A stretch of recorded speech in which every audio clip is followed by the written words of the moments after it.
what anybody thinks. So no matter what, regardless to what, you're not going to make me feel as less of who I am. I know who I am. I was never going to let another person make me feel bad about myself ever again. The last time that happened, I was 4 years old.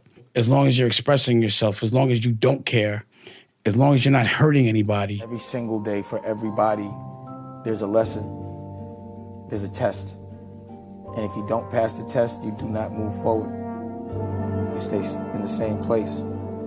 And then that test becomes a little harder. And if you don't pass it again, you actually go backwards. And then instead of the test being in front of you, where you can look at the test, it's in back of you. And it's smacking the shit out of you in the back of your head.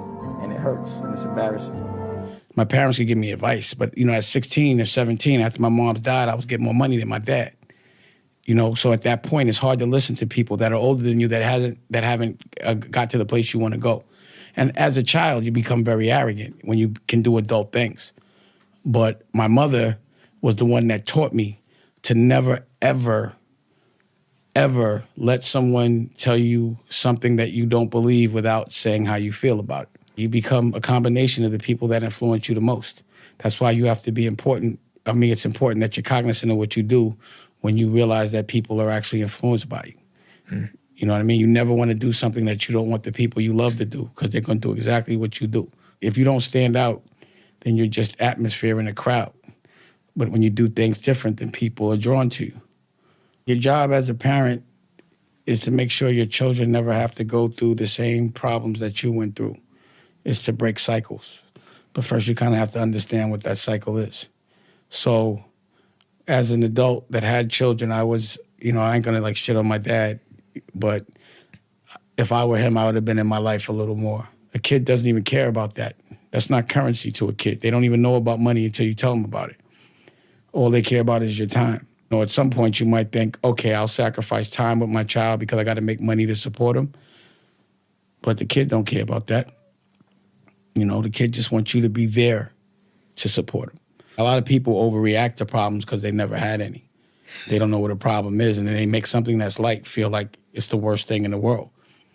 And I'm not going to ever do that, because I appreciate when things are good.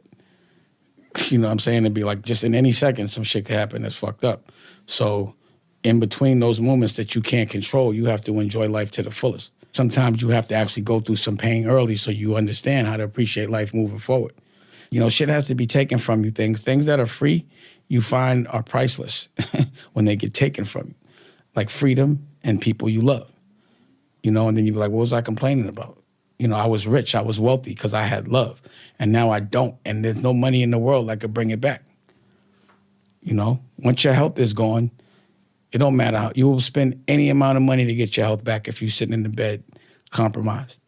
Once your freedom is taken, you'll spend any amount of money to get out of jail, all of it, because you can't spend none of it while you're in jail other than on commissary, which is, And then, again, lose a friend, lose someone you love. If you could do you'd spend anything in the world to get that person back.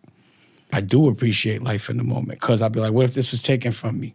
Then I'd be sick, I think a lot of conditioning happens when you see things are wrong and you got to look the other way for survival. And I've just never been that guy. And I don't come from a family or a bloodline of people that have ever been abused, that have ever been bullied. I come from a bloodline of people that bully the bully, that oppress the oppressor.